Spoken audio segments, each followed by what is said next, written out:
টান দেন।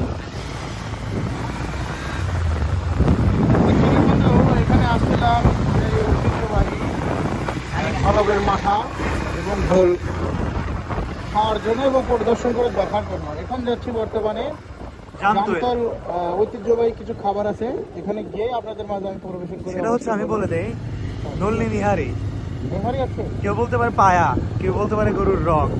তাই জি এটা কি খুবই সুস্বাদু খাবার? অবশ্যই। তো guys, দেখতে পাচ্ছেন আমার ক্যামেরাম্যান উপস্থাপন করে অবশ্যই বলে দিল আপনাদের সেই সুস্বাদু খাবারের নামটি। তো সঙ্গেই থাকুন আর যুক্ত হয়ে যান আমার পেজে, ফলো দিয়ে লাইক কমেন্ট করে পাশে থাকুন আর দেখতে থাকুন এই ঐতিহ্যবাহী খাবার, জামতলের খাবার পরিবেশন করে আপনাদের মাঝে দেখাবো ইনশাল্লাহ।